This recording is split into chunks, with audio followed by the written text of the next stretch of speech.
Today we are exploring the forgotten neighborhood of Buttermilk Bottom, a primarily African American neighborhood of Atlanta, wiped off the face of Atlanta's map in the 1960s due to urban renewal. This is the story of that neighborhood. On May 21, 1917, a huge fire burned 50 city blocks of the 4th Ward in Atlanta. No one knows how the fire started.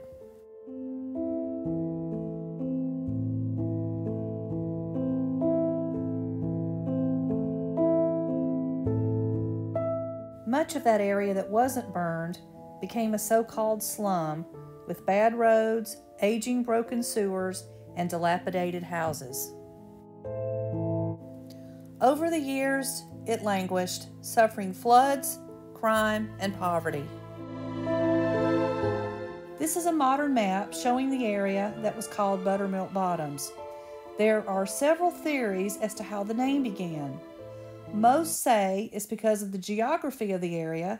It is in a deep valley, it floods easily, and the stagnant water smelled like spoiled milk.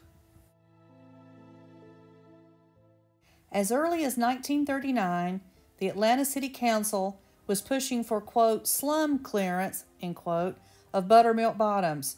Statistics then showed the area to have the highest crime rate in the city. In the summer of 1955, heavy rains caused massive flooding in the low-lying neighborhood of Buttermilk Bottoms.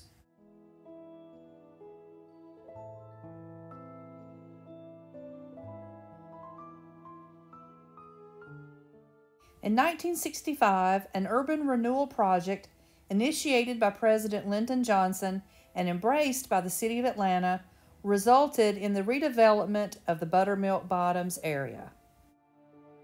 In 1967, part of the area was cleared for the building of the Atlanta Civic Center.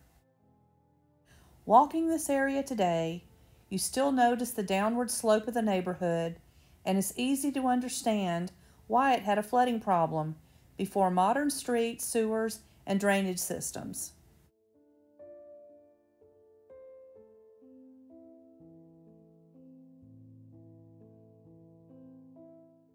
It's hard to imagine now, but this area looked much different 60 years ago.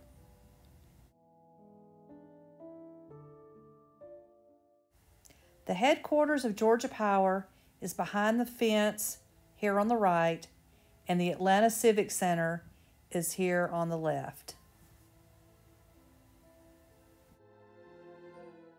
This is that exact location over 60 years ago.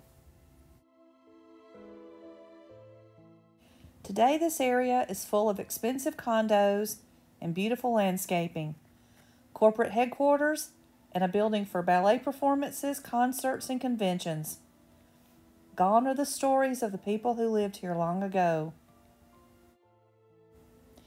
But the area lives on with new life.